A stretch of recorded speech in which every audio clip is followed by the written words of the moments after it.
Onagamba nti assalamu alaikum wa rahmatullah. Nakula ewaffe nga omwana bw'azaalibwa bamwaziinira.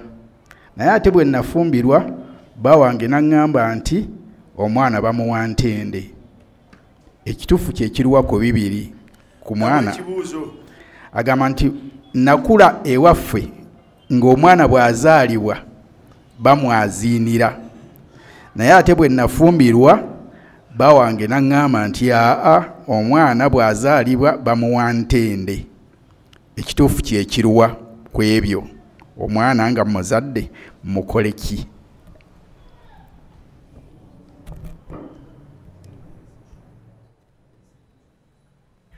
أقول والعلم عند الله byonna otubuulidde byewammwe wakula ewammwe inna wajadna abaana ala umma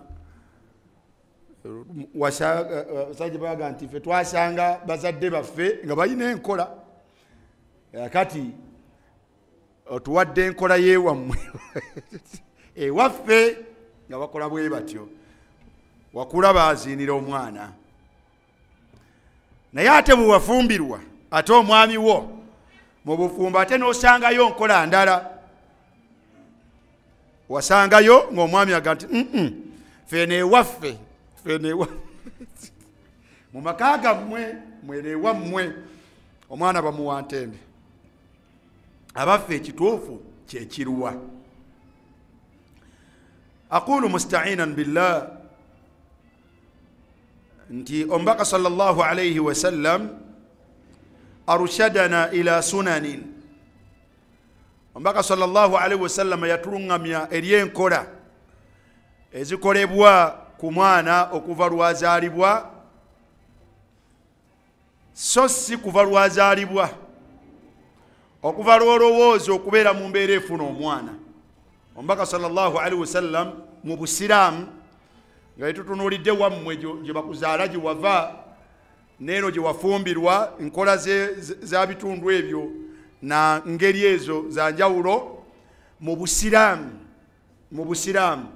omubaka sallallahu alayhi wa sallam yatulungamya eri enkola sunani luhuda, eri enkola ez'obulungamu kubikwatagana n'omwana nga zitandikira ddala kukuva ku muntu lwalowoozezza ku kufuna ekiyitibwa omwana. Okuvira ddala ku muntu lwolowooza okufuna ki? Okufuna omwana. Sa'yan, olw'okutambula nga tunoonya li talabil waladi as-salih, olw'okubeera nti omuntu atambula ng'anoonya mwana ow'embala,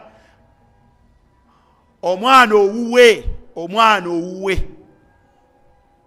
Wa hadha waladu al-insan, oyo ye mwana w'omuntu.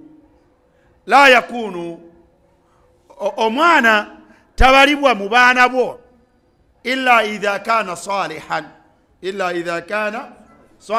okujjako nga omwana atendebwa n'ekitendo ekyokubeera nga mwana muki? Mwana mulongoofu. Yayitibwa omwana eyenyumiririzibwamu. Wa hadha bimisdaaqi kalamillah, era ekyo Allah subhanahu wa ta'ala bw'atugamba mu Qur'an, qala nuhu rabbi inna ibni min ahli wa inna wa'daka alhaq. Nuhu n'ebyo ebyatuuka ku mwana we yagamba nti Allah wange omwana ono, innabuni omwana wange ono, omwana wange ono, nasabahu ila nafsihi, yamwebalako nagati innabuni, mazima ddala omwana wange ono ali mu bange ddala, wa inna wa'daka alhaq. Naye yes, Allah subhanahu wa ta'ala hikayatan an nabiyihi ng'atunyumiza ku nabbi we, nabbi yagati innabni, mazima omuki? Mazima omwana wange. Naye Allah subhanahu wa ta'ala bwe yali amwanukula yamugamba nti ya Nuhu owange gwe Nuuhu. Yamuyita bw'atyo, ya Nuuhu, owange gwe Nuuhu. Senga yali gwe nga gwe wali ogamba Allah, era bw'atyo bwe yandikuyise ng'olokompoka ne by'otamanyi, n'akugamba nti ya Amir, oba teekawo erinnya lyo nti ya Sekulima, oba ya Ababakari, oba ya Fulana. Aye muyandibadde alokompoka nabyo nga mukazi, era Allah yandimuyise nti ya Madinatu, ya Ruqayya. Kiki oyogedde byoyogedde, owooza omwana wange, naye yamugamba nti innahu laysa min ahlika, asobola okubeera omwana wo naye n'atabeera mu bantu bo. Laysa min ahlik.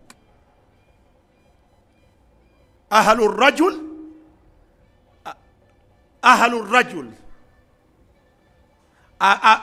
abantu b'omuntu, bantu bange, abantu bange. Innahu laysa min ahlik innahu amalun ghayru salih. Ekimujja mu bantu bo wadde nga mwana wo gw'omuzaala, naye innahu amalun ghayru salih. Si buli zadde nti tulyanyumiririzaamu, era si buli zadde nti ffe twagala kuzaala buzaazi tutyo. La, mu Busiraamu twenyumiririza era tukolerera kufuna zadde. Omubaka sallallahu alaihi wasallam liyagamba nti idha mata ibnu Adam inqata amaluhu illa min thalath, fadhakara minha aw waladun salih. Oba omuntu okubeera nti yazadde mu nsi omwana nga omwana mulongoofu.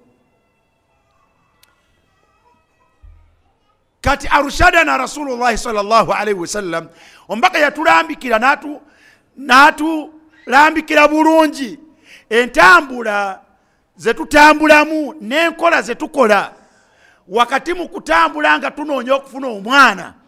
Kuba ffe ekika ky'omwana kye tunoonya mwana nga muki? Tunoonya mwana nga mulongoofu. Bivaawa, bitandikirawa?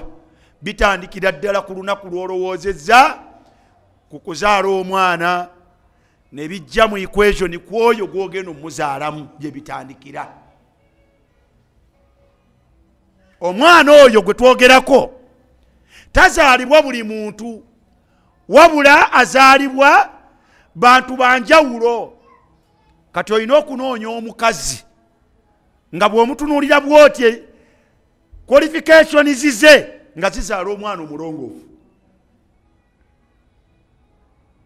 N'abawala n'abakyala, bw'oba onoonya omusajja nga mu birowoozo byo toyagala wakupasinga tayimu, wakubeerako bubeezi naye mu mbeera za bufumbo, nga mu byobala mulimu okubeera nti oyagala omwana,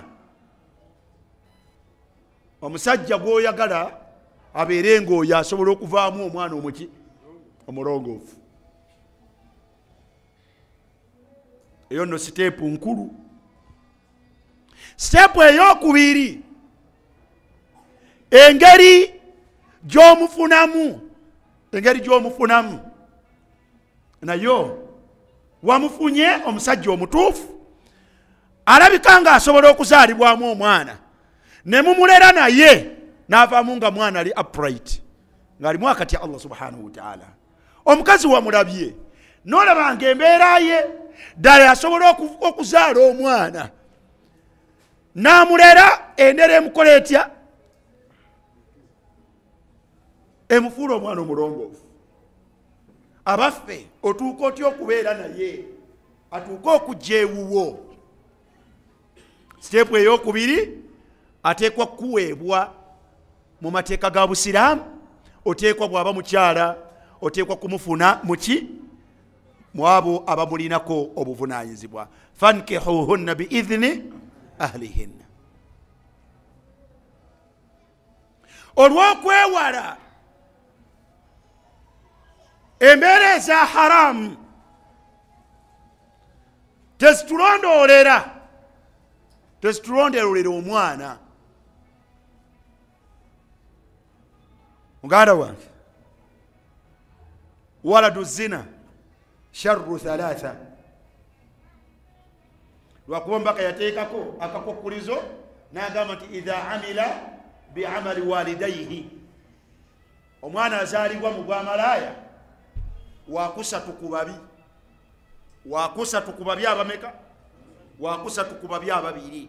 naddala nno senga naye asangibwa ngo bwakuze nga naye mwezi nga bazadde be ababiri. idha amila biamali walidaihi.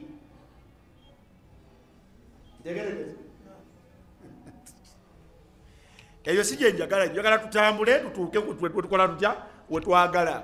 kati tetukwata mukyala tetuzaala baana fil haram ate nga twagala babeere baana baki? baana balongoofu. nasalu llaha an yafu anna wa an yatuuba alaina wa yaghfir lana. bwobanga mu bibalo byo mulimu okubeera n'omukyala, okubeera n'omwami ng'oyagala kubeerayo n'omwana ddala alimu obulongoofu, agwana kubeera nga yavudde mu makubo nga ddala maki? nga magubu matuufu. abavubuka mbalaba, yensonga lwaki bino mbivuddeeyo okusinzira ku kibuuzo. mukyawasa, waliwo n'abatawasanga, naye mulowooze mu kuwasa kulimu mu asraru wal hikamu, mu byama ebikusike mu kuwasa mubeeramu ebibalo by'abaana, bibeeramu ebibalo by'abaana. naye si buli mukyala nti azaala abaana abali mwesa. si buli mukyala nti avaamu omwana omulongoofu. nammwe abakyala si buli musajja nti avaamu abaana abaki? abaana balongoofu. wabula bw'ofuna oyo alabiseeko obuufu obwo, omusiimye, alimu akati Allah twala tugende, engeri gy'onoomutuukako okubeera naye mu ngeri evaamu omwana ateekeddwa okubeera nga wastahalaltum furujahunna bikalimatillah. wastahalaltum furujahunna bikalimatillah. okukkirizibwa okubeera naye ateekwa kubeera nga Allah yakutadde. Allah okkuta amakubo weegali. nasalu llah alafu walafia. thalithan, omukyala omuwasizza, omusajja akuwasizza, omufumbiddwa, mugenze wammwe mu kayumba oba mu kazigo, okusaba Allah subhanahu wa ta'ala nga temunnabeera mwembiriri, n'okwata ku mutwe gw'oyo avaamu abaana,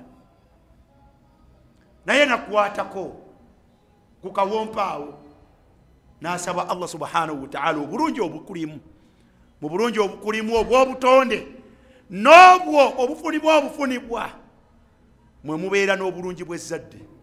Allahumma inni as'aluka khayrahu wa khayra ma jabaltahu alayhi. ay Allah nkusaba obulungi obulimu ono obw'obutonde n'obwo bwewamutonderaku. oyo yalimu abaana yakhruju min bayini sulbi, abaana bagenda kuva ku mugongo gwe, bagenda kuva ku mugongo gwe, tonnabeera naye osaba Allah khayrahu, osaba Allah obulungi bwe. olwo n'okutte ku kaaniifa ku mutwe akutunuulidde, mugole atemya. Allah tusaasire oleme kubeera nga gukutteko muyaaye.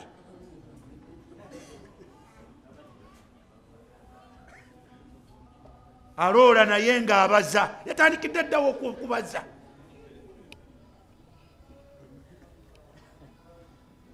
omala ogisaba naawe oteekewo omutwe, egyo emitwe gyammwe nga omukazi akwata te ku mutwe, bakukwateko naawe oteekeko omutwe, naawe Allah bakusabe obulungi obukulimu. Allah musabe abesambye wa a'udhu bika min sharrihi. Allah nkusabo netsambye obubi obuli muono gwompadde yandibamu obubi. Wa khayra ma jabaltahu alayhi bwaba mukyala wa khayra ma jabaltaha alayhi. Allah nkusabo netsambye obubi obuli muono.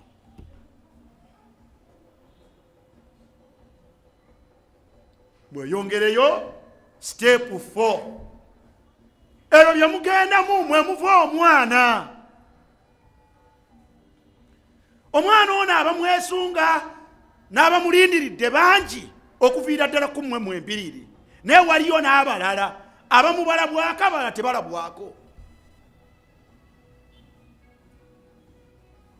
Allahumma jannibna shaitan, naye awo siwejagala wajannibi shaitana ma razaqtana. Nembera gye tugendamu yandivaamu ebivaamu, naye Allah bwe mba muvuddemu ezzadde lyesambe shaitan. Wajannibi shaitana ma razaqtana. Byonna mbiwummuze, amaddumu gamuwummuze, bino mbikole.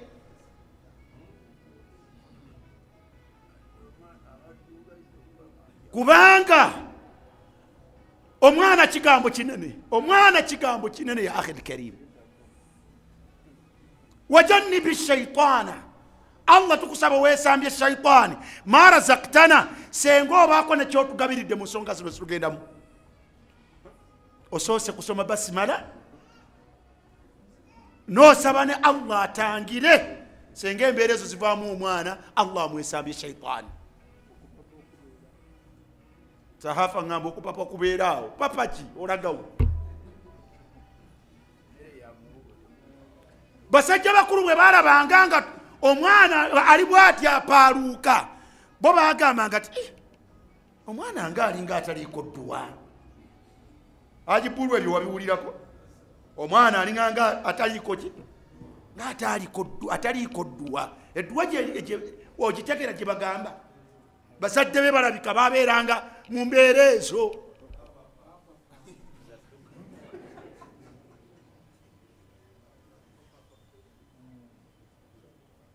Kati bafulumye ekimwongwa, shaitani ekigajambula.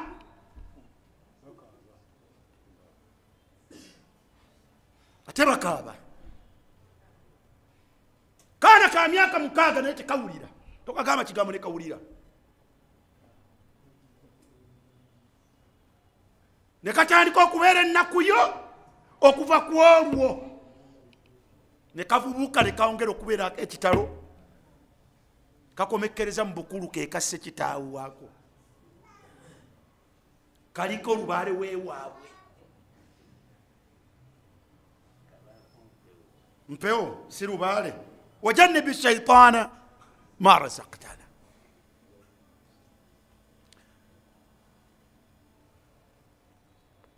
Namba 4 ebadde 3 nnya. Namba 5 bukeera ku makyange eddwa z'obadde osaba ng'olaba obuwufu bwazo bwe liba ttooke nga lireese eŋŋo. Eŋŋo wawe ekiwumumpu ekyo ekisooka okufuluma kye bayita eŋŋo. Bino omukiga tabimanyi.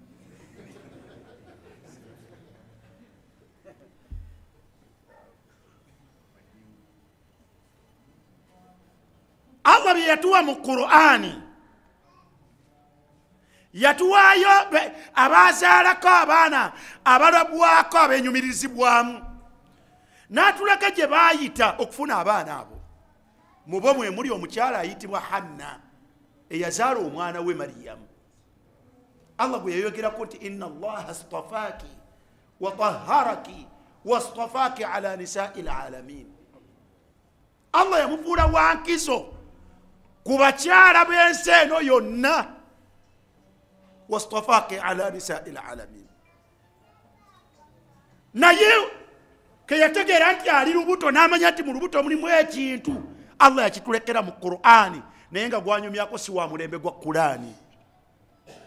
Ma kana haditha yuftara. Zino si mboozi za kumala budde nti Allah amala obudde okutunyumizaako mu Qur'ani. Laqad kana fi qasasihim ibra.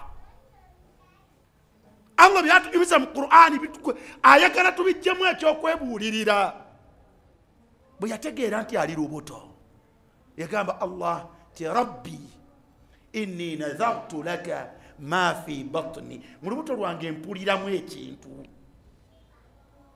Naye neeyama gy'oli kino ekiri mu lubuto kifuule muharrara. Allah kifuule omwana ono mutufuule wankizo. Mwemukuba mbuutu nakuzina semukiti ab'omusajja ng'odduka osunda watermeloni, ab'omulembe nga mutandika bu baby shower. Ebyo si bye bikulu ya akhi al-karim. Bigule naye bino byakulya bizimba buzimbi mubiri. Naye obwennyini bwoya ali mu lubuto bw'obanga olina kuweetaaga nga wanjawulo yeetaaganga okukwata ku lubuto gwo nga ggwe maama. Osabe Allah wa da'watu lwalidi liwaladi, nedduwa y'omuzadde gy'asabira omwana we Allah ajanukula. Kwata ku lubuto lw'osabira omwana gw'owulira mu lubuto gw'okakasa nti w'oli lubuto. Naawe omusajja naawe bino wajja okuwuliriza, kwatako ku lubuto osabe Allah ng'osabira omwana ali mu lubuto nga Allah tannamuleeta na ku nsi. Era yagaa nti fataqabbal minni, Allah wange kikkirize, ono njagala kubeera nga wankizo ng'ali mu baweereza abaweereza eddiini yo. Era Allah alaga nti yajanukula fataqabbalaha rabbuha biqabulin hasanin. Era Allah n'atandika okumumeza nga bw'amukuza, wa ambataha nabatan hasana, buli siteegi ng'agenda amukuza olukuzo olulungi, agenda amukuza olukuzo olulungi. Bukeera ku makya Allah subhanahu wa ta'ala thumma sabila yassara, eryo ebbanga lya myezi egyo wabula omwami asaba n'omukyala akola atya? Asaba. Mwe mujja kusaba muhembiriri, mujja kusaba sawa olukuteko olubuto oba tolukutteeko mu dduwaazo. Allah mugati Allah wange mukyala wange ali lubuto naye omwana gwogenda okutuwa.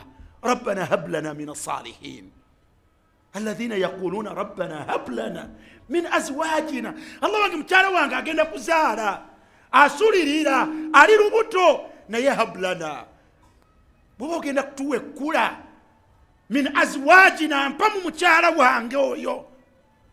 Allah wange omwami wange nabaddeko naye ayinza okuba nga tulabika twafunyemu ensonga, naye hab lana min azwajina, Allah wange mu mwami wange mpa wa dhurriyatina qurrata a'yun, tuwa omwana tatunakuwaze, tuwa omwana nga tagenda kufuuka kizibu gye tuli.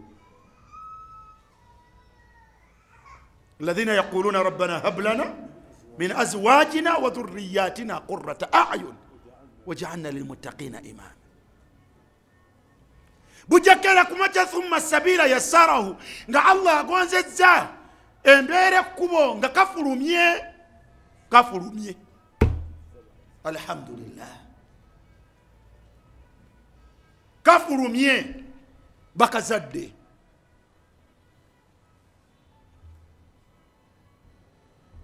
Falamma wada'atha, bwe yakazaala qalat rabbi inni wada'tuha untha, ngati mukama wange Allah. Buli omu abeera n'endowooza ye giri emyaka mikadde nga tebasobola kuzuula, naye mmwe mulina sikaani. Naye sikaani y'abano omwana, ekikula ky'omwana mulenzi muwala bakiraba amaze kukola atya? Amaze kuzaalibwa. Bwe yamuzaala qaala rabbi inni wada'tuha untha, ngati Allah gw'ompadde wa buwala. Bulijjo enjagala wa bulenzi, naye kakati ebibalo bikyuseemu.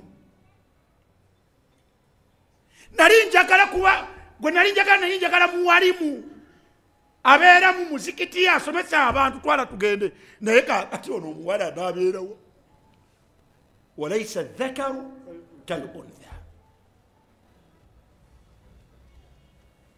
erinnya ono ye yali alirina olwedde osobola kubeera nga erinnya waliteeseteese dda okuva lwomanya nti omwana kuli mu lubuto wa bulenzi oba kuli mu lubuto wa buwala mina sunna yajuuzu okumutuuma yauma waladihi okumutuuma olunaku lwakolata lwazaaliddwa wa inni samaituha maryam n'omukanyugirira erinnya lye mangu awo ono ye maryam nojja otunula bamaryamu b'olwaleero ekitegeezo tasobola kubeera kiri naye kale mufuule abida omukyalo omusinza wa allah maryam al abida mukyalo omuyitirivu w'okusinza allah osanga maryamu nga ye asiya n'obwa maryamu bwe nga ye muyitirivu w'obujeemu ku allah we naudhu billah siteepu zino zetaaga okwegendereza emu oba ebbiri ziyinza obutamala kufuula mwana mulongoofu wabula bimajmuiha bwe zeekuŋŋaanya laala llahu an yuwafiqakuma oba oliawo allah n'abateebesa abaana ne muzaala abalongoofu naye abantu balowooza nti kasita okanyuga erinnya mukyala walonda kifu wamufuna mu ngeri yenfu bw'oba ogenda okubeera naye bw'ogenda otyo wooloseeru bw'afuna olubuto mubeera mu kkuba mbuutu bw'amuzadde twala tugende n'olowooza kati linnya ki eddungi bamutuume mariyamu siteepu nyemabega zonna nfu wabula essuubi lyonna olirina mu mariyamu linnya yaakhi alkarimu bifu so emabega tutunuulirayo ne maaso tukola tutya amannya mutuume amannya abaana tomalaga mutuuma linnya eitha mutuume lw'omuzadde bw'oba olirina bw'oba tolirina take your time olina ebbanga lya nnaku 7 mina sunna tumutuuma yauma sabiihi ku lunaku lwawezeza ennaku mmeka awo wonna tukkirizibwa tukyanoonya linnya odduka opapa olagawa istashar weebuuze mwe mumanyi nalabyeko olwaleero waliwo emukono awo abaana abasekitaabwe weguli naye erivubuka lyayimiridde mu bantu kuba omusajja oyo abadde musiraamu tabadde musiraamu omu ku bakazi bwe yabadde omusiraamu simanyi masituula naye evubuka lyagambye nti banzijeko erinnya ly'abawala simanyi timwabiwulidde nsaba banzijeko erinnya lyaki ly'abawala bankyusa erinnya lino ate gombi wallahi bino obusiraamu bwabirabadde omubaka kaana yugayiru asmaa annansi omubaka yakyusanga amannya g'abantu mwebyo mbirabanga ebyokusaaga naye omu ku basahaba yayitibwanga huznu yayitibwanga nnaku basajja nnaku twala tugende naye omubaka sallallahu alaihi wasallam gati gwani gwe huznu ekyo erinnya lye n'alikyusa naye sahaba oyo agamba nti natandika okulaba ku ssanyu okuviira ddala olunaku omubaka lwe yakyusa erinnya lyange naye ebbanga lyonna nali mpangadde nga ndi munakuwafu kati amannya galina obuwufu bwe gavaako okukosa bannannyinigo era waminhuna era awo abasajja bakulu we baatutuumiranga amannya ag'abantu abaalimu obulongoofu kizibuwala nnyo okusanga abasajja abakulu nga yalinnya si ye umaru si ye abubakari si ye muhammadi si ye yani ye sumani si be baswaibu mannya g'ababaka olabanga bagalondoolanga naye ate mmwe olwo tuli ku gaddiini agag'ennaku gagendanga eri mu basenga abaabwe mugende mubasenga nakasukako kyasanze naye abantu abalingamu eddiini batuumanga amannya ag'abantu abalongoofu. ba Rukayya, ba Ummu Kulthum, ba fulana. Naye olwaleero mmwe mutuuma ebitategeerekeka. Mwegendereza amannya ge mutuuma abaana. Naye mu kiseera ekyo wennyini omukyala yasabirawo omwana we nti Allah omumpadde bw'ati, naye agati wa inni u'idhuha bika wa dhurriyataha min ash-shaytani ar-rajim. Allah wange omwana wange mutangira naawe n'abo abali muvaamu. Fe tulowooza kumpi naye ono myaka gisukka mu 2,000, naye tunuulira mu bibalo bye n'abazzukulu baalimu. Wa inni u'idhuha bika, Allah omwana omuno mutangira naawe. Maryam wakirira, si yekka, yaga nti wa dhurriyataha, n'ezzadde lyalizaala. Wallahi edduwa Allah yajanukula ne ku zzadde lyalizaala. Kuba Maryam wastafaki ala nisa'i alalamin, sibaguli ate wa dhurriyataha, Maryam yazaala omwana wogo omu ya Isa ibn Maryam, ali mu ulul azmi min ar-rusul, ali mu bataano abakira, abantu bonna abakira bannabbi n'ababaka, ali mu bataano abasinga mu bantu. Naye edduwa jjajjaawe yagisabanga maama we wakirira. Mwe musabira muti abaana bammwe?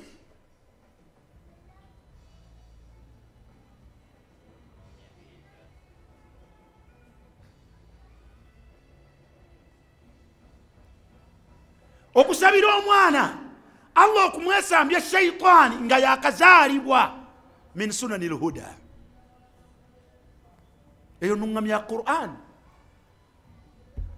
Wa min hunak, awo wewajja ekirala, omaze okumusabirako mambo woddidde engulu ne bakuleetera akaana, otegeera kati akaana bamaze okukalongoosa bakaleese, akaana ko kaakano kozadde, kasabireko. Kasabire n'ekikulu kyolina okukasabira, Allah kafuula mwana mulongoofu ow'omukisa wonna waaba abadde. Awo wewajja basahaba bwe bazaalanga abaana babaleetanga ew'omubaka sallallahu alaihi wasallam, fayuhannikuhum, n'abakolako kye bayita tahanik. Bagiyita batya at-tahanik. Omwana nga tannayonka, bamugayiza entende. Omubaka yabagayizanga entende n'emerungukira mu malusu ge, n'ayisa amalusu ago n'agajja mu kamwa ke, n'agayisa mu kamwa k'omwana. Gali naafi'a jidda, kiri naafi'a jidda, kya mugaso nnyo li am'a'i at-tiflu, ku byenda by'omwana oyo omuwere. Yagendanga okuyonka ng'ebyo bye byakulembedde. Naye omukyala mwezi mulamba asuulirira okuzaala, tosobodde kutegeka ntende, muli awo mwabyeviirako ddala. Kati nnyabo kino kiwasanga ewabalo, tibwenajja ewabaze, nasangayo ate ye agamba nti bamugayira ntende. Ekyo tukisanze nga min sunanil huda, omubaka sallallahu alaihi wasallam yakikolanga ku basahaba, ku baana b'abasahaba. Tegerekese kyabbeeyi, olabanga batwalanga eri ow'enkizo, nammwe musobola okwerabako, gwe ne mukyalawo ne mwerabaka ow'enkizo ku mmwe, n'akola ekyo omwana wammwe. Sekalo bw'abanga omukazi yakulinako enkizo mu kutya Allah, muleke yaba akikola ku mwana wammwe. Leka kuweza ati omwana owange toleeta mpaka, bino si byampaka. Abakyala bw'olaba omwami nga yakulinako enkizo mu kugondera Allah, ye yandigwanye okukola tahaniki ku mwana wammwe. Ntegerekese ekyo kiri min hadiyi nabawi olunaku mu kiseera omwana wakola atya wazaalibwa. Awo nno walwalidaatu yurdi'na awladahunna, walwalidaatu olwo oluwalo lw'abamaama eyo namba meka? Namba 7. Oluwalo lw'amaama ne lutandika olw'okuyonsa omwana we. Omwana anaaba omuntu ayonka mata ga muntu, Allahumma okujjako nga amata tegakola gatya, naye omwana agwana kulerebwa n'amata ga buntu. Ebbanga lyanamuyonseza lyonna lyanaasobola, naye bw'aba ayagala kujjuza bbanga liyonsebwa hawulaini kamilaini liman arada an yutimma ardaa. Omwana w'omuyonse bw'oba osobodde okujjuza emyaka 2 nga kiyonka bwe kidduka, kiriyonka n'okuyimirira kiyimiridde, kiyonke. Gwe naawe omusajja leka gati ate ebbeere ligwa mwana.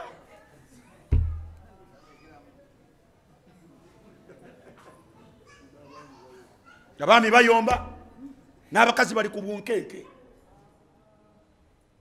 Ebbeere n'omwana, omwana kyekisinga okubeera ekyaki ekyebbeeyi ku 2, ku bbeere n'omwana.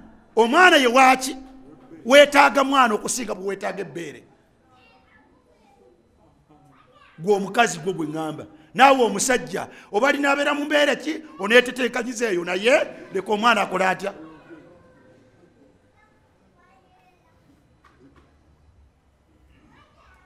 Mujja kutuuka ekiseera nga Allah abaleseewo ng'ono omwana gwe mwetaaga abategeere, nga n'ebyamabeera temukyabitegeera, naye nga mwetaaga omwana abafaako, mwetaaga omwana alimu obulongoofu. Naye nga gwe musajja wattu n'ebbeere tokyalinako bwetaavu. Kale nno abakyala, irdaa'u okuyonsa abaana kigambo kya bbeeyi mu Busiraamu, kigambo kya bbeeyi eri abaana bammwe. Fahimtum? Bali baba mu kuyonsa masha Allah, ate mmwe wa ala almawludi lahu bakuzaalidde rizquhunna, gwe sunda byenda. Wa ala almawludi lahu bazaalidde gwe, bakuzaalidde omwana, kakati rizquhunna gwe yigga balabirire. Ajibulu obwe Busiraamu, oli ali mu kuyonsa gw'oleeta watermeloni, oli ali mu kuyonsa gwe bw'oleeta obuugi, bw'oleeta amata, gwe bw'oleeta ebyenda. Wakisuwatuhunna bilma'ruf, ate ng'okikola mu mutima mulungi, mu mutima mulungi, nga toli mukake.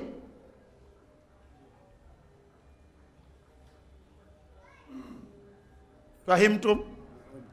Nga tulera mwana waffe, nga tubuusa masha Allah, bwe tusaba okumusabira tekujja kukoma ebbanga ly'onoomala ng'oli mulamu. Bw'anaaweza ennaku 7, bw'anaaweza ennaku 7 nga sunanu zijja endala. Sunanu omuli okumusalako enviiri ze yazaalibwa nazo. Wayumaatu anhu al-adha, wayumaatu anhu al-adha. Ombaka yaga nti omwana oyo agibweko ekyenyinyalwa.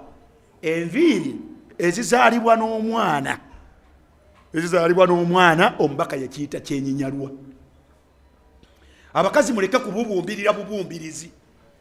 N'omusanga nga basanirira, ombaka yagamba adha, yagamba kyenyinyalwa. Temubumbirira, mubukole ki? Mubusaleko. رأيت عند بعض الإخوة يفرقون بين البنت والولد. نبي كابامو abaawula wakati w'omuwala n'omuki n'omulenzi naye ma raaitu lidhalika dalilan sikirabangako bujulizi bugamba nti omuwala ye takola atya tasalibwako kubanga kyemmanyi obujulizi obwesembesebwa nti enviiri z'omukyala ono ate si mukyala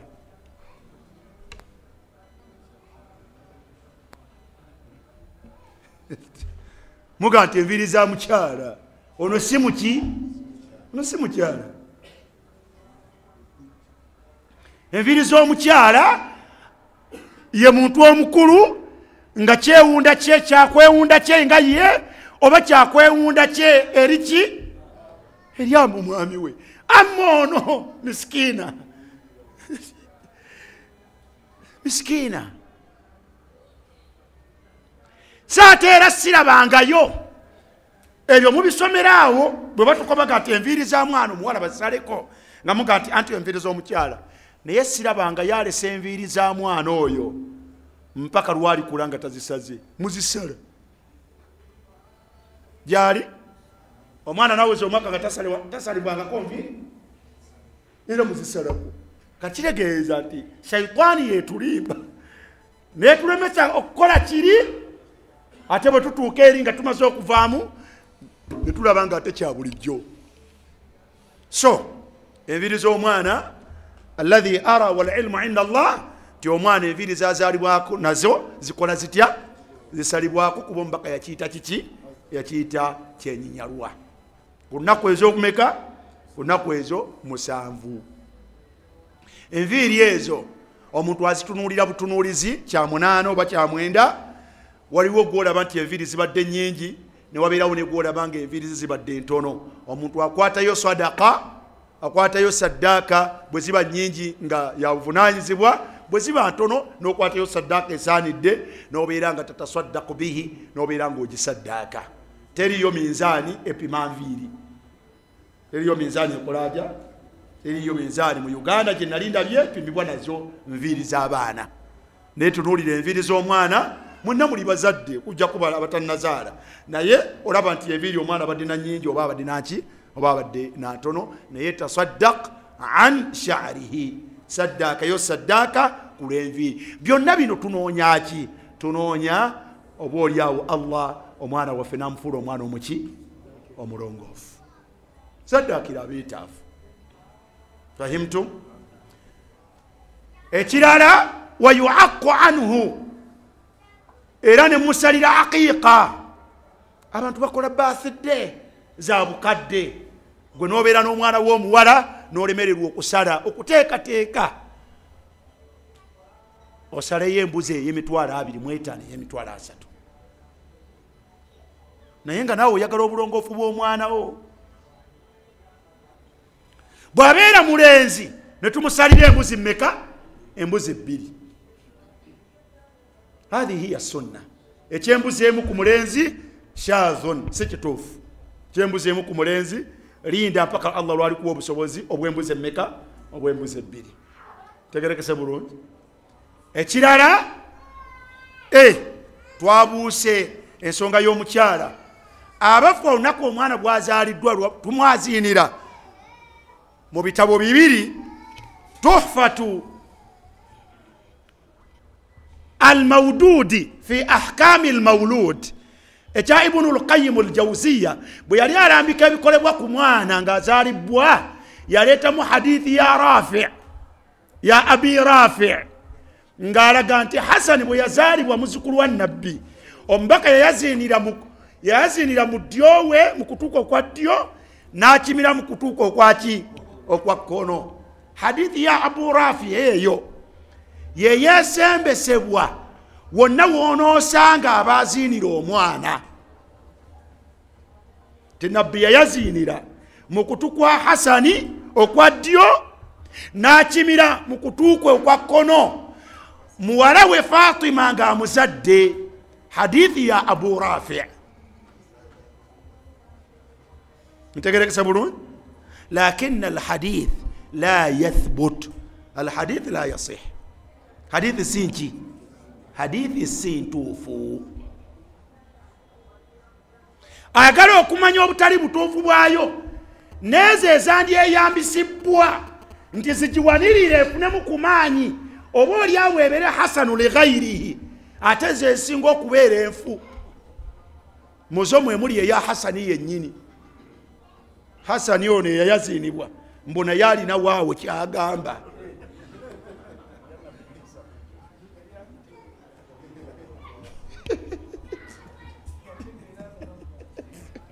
Ntegerekese bulungi.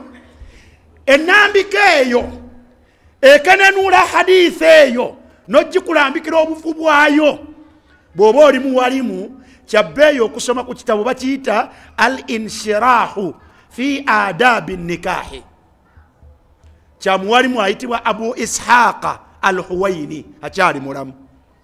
Abu Ishaq al Huwaini hadithi eyo zireta bulungi n'alaga nezo ezagala omuntu zeyesemesa gati wadde ali nnafu naye waliyo neeno oba olyawo zikiwaniriramu nefuna ku maanyi si ntuufu nezigiriwanirira zesinga okubeera ennema kale nebeera nga yo yonna ki nebeera nga yonna mufu bwefa nekyerambika kiki nekyerambika nekifa. So n'okuleekaanira mu matu g'omwana omuwere mu iyaduramu ye ekyali ennafu mutuyambeko nedda temutwononera amatu g'abaana. Mutegerekese bulungi. So ekigambo kiwaleka ewammwe kyemwakolanga ewammwe ekyo kyo kifu. Ababadde bakikolera ku bujulizi obwo naye obujulizi obwo si buki. Abawangaalidde mu tabuliigi muno embeera eyo yasooka kusomesebwa etyo nti twaziinira omwana naye oluvannyuma lw'okwetegereza hadithi eyo tuzze tukijjulula tubaga nti ekigambo ekyo si kiki obujulizi si buki si butuufu. Nalaba n'ekitabo ekirala al ahkamu shar'iyya ahkamu al mawlud fi al fiqh al islami muzingo munene bwe guti risala ya doktora ndowooza naye yagwa mu nsobi eyo n'alambika nga alaga nti kikkirizibwa naye ekigambo kugambye wonna wekisanga obujulizi bwakyo si butuufu bukole ki ekigambo ekyo kireke kola ebirala kino kikole ki kino kireke. Tugambye aqiqa eyo twagirambululako emabega okusalako enviiri tukwogedde okusaddaaka awo tukoleze kutya tukwogedde. Mu ndera y'omwana ndowooza olwali tujja kukoma ku kibuuzo ekyo. Mu ndera y'omwana mwe muli okubeera nga obulongoofu bwammwe mu abazadde ababiri. Omwana alerebwa anaabeera omulongoofu alerebwa ne salahul walidaini alerebwa n'obulongoofu bwa maama n'alerebwa n'obulongoofu bwa taata. Abaana abo obulongoofu naam babuyonka. Allah subhanahu wa ta'ala abukuumira abaana. Mulongoose eddiini yammwe abaana bammwe bagibalabireko okuva ddala nga bato naddala we batandikira okutegeera. Kyabbeeyi abaana bammwe okubeera nga kye babalabako nga babalabako busiraamu. Maama taata kigambo kikulu. Olaba Mariyamu gwe twenyumiririzaamu wakafalaha Zakariya yakulira mu mikono gya mubaka Zakariya nabiyu min anbiya illah. Kati okuvaamu ng'afaanagana bw'atyo tekyewuunyisa.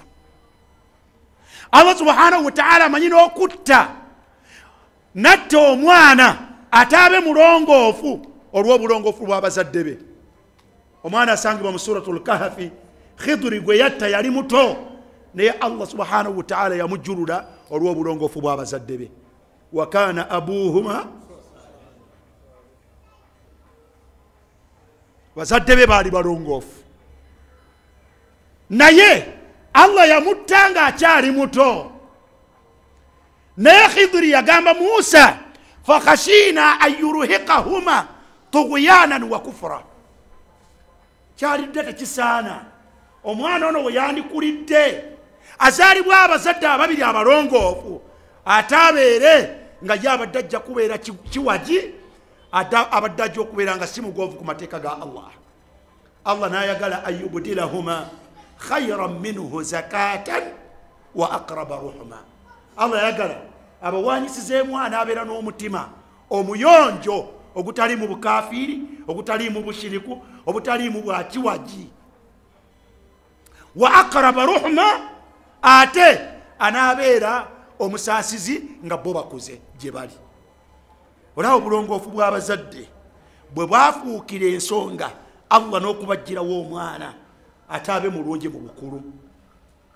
Bw'onoogenda owangaala n'abaana bawaka, waliyo abaana nga tonnamusomesa swala, naye olw'okuba agenza okutandika okutegeera ng'alaba maama asaala, omusanga basaala abo eswala ezo mwe bakunamiririza nga bwakola ati nga gwe bw'osaala. Anaagenda okuweza emyaka 7 ng'eswala agikuma budinda kyewuunyisa, naye nga yagiyonseewa, yagisomyewa, yagisomye ku bulongoofu bwati. Omwana wagenda okukulira, mulongoose amayumba gammwe, mulongoose amayumba gammwe mwe mukuliza abaana. Zakariya yajja Maryamu mwawaka, kullama dakhala alayha Zakariya almihrab, kullama dakhala alayha Zakariya almihrab. Zakariya yamuteekera akantu wali mu ssinzizo n'amuteekera yaawo. Maryamu yamukuumiranga mu kifo ekitali mu bwonoonefu, naye bwe yayingiranga waali mihrabu ye ma'bad lyessinzizo, naye buli wayingiranga wajada indaha rizqa, yasanganga Allah yamuwaddedde ebyokulya. Amaka gaffe agamu tegakuliramu baana, amaka gammwe galimu music, amaka gammwe TV zammwe mwagaano zirongoosa, abaana bye balaba byewuunyisa. Abaana bammwe mubawadde taabu ze mutafuga, ne mubakulira mu wifi ne mubuteeka awaka, balaba buli kyonna kye basanga.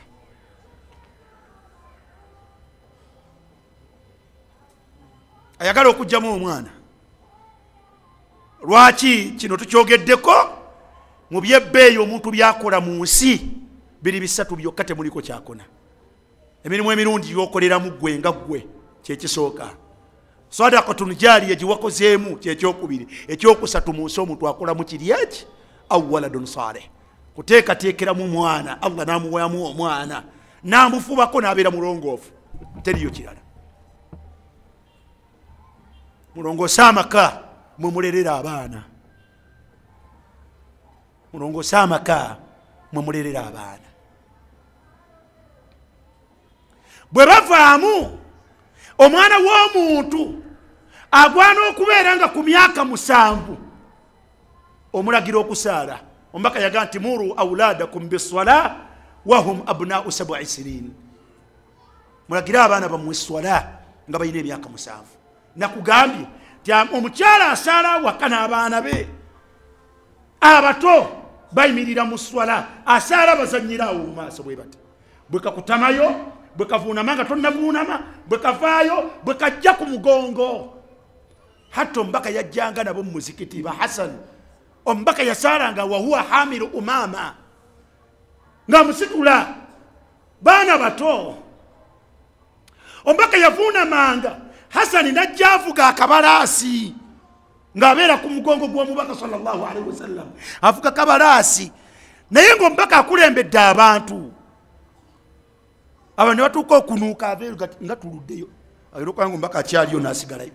Omubaka bwe yamalanga okusaana gati, ne bwe mulabye mbadde nkeerewa, mutabani wange ono abadde akyalina obwetaavu ku mugongo gwange, ne mmuleka amale okufuna okumaliriza ekyetaago kye, abadde akyavuga kabalaasi. Mwe muli bakambwe nnyo, bwe kakulinnya ku mutwe ng'okasikayo, okasikayo obutisi, bwe kaba kategeera olumaliriza bwoti ng'okambuwala, nakkaana bwe mba muswala saaga kunku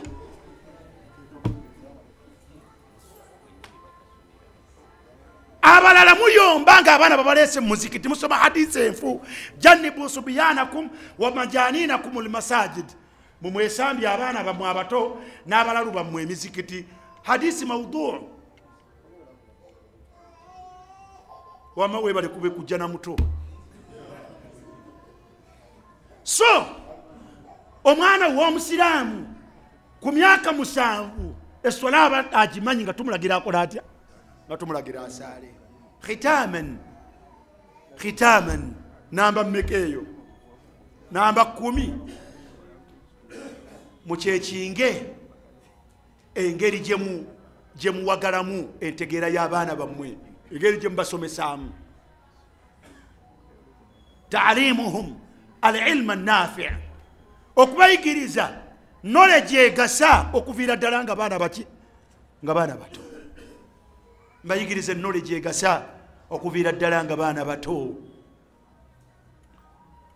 11 raqibu mulondoole ennyingira n'enfuluma z'abaana bammwe omwana w'omusiraamu tafulumira waayagalidde tayingirira waayagalidde okuviira ddala nga muto abaana b'abasiraamu tebaba bakyetwala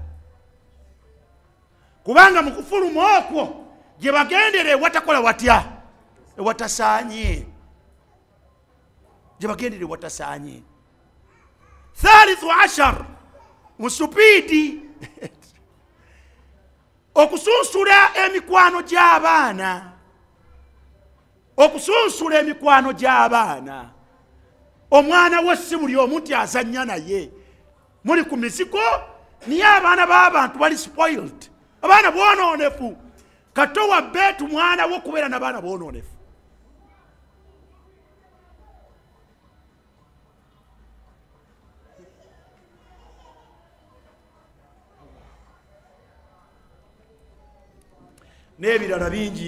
n'ebirala bingi naye obudde tebusobozesa kusukkaawo ekibuuzo ekyo kijja kutumala kibuuzo ekyo kijja kukola kutya kijja kutumala tutunuulidde obukulu bw'okubeera nti omuntu yegendereze botya bwaliramu omwana we naye omwana we oteekwa kumulera endera emutwala mu baana okubeera nga omwana wo oba abaana bo nga balongoofu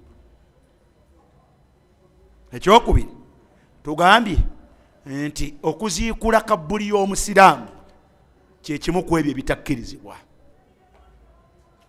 tomala gemoolera ku kabbuli ya muntu muki ya muntu musiraamu walil hadithi tatimma insha allah naye tahanik kyabbeeyi mu ndera y'omwana ate okuwazinira omwana hatha mimma lam yathbut si kinywevu mu ebyo ebibadde bimanyiddwa mu bye tukola wakati nga tutambula mu kulera omwana wa subhanaka allahumma bihamdik ashhadu an la ilaha illa anta astaghfiruka wa atubu ilaik wa sallallahu ala sayidina muhammad wa alihi wa sahbihi wa sallim walhamdulillahi rabbil alamin wassalamu alaykum wa rahmatullahi wa barakatuh.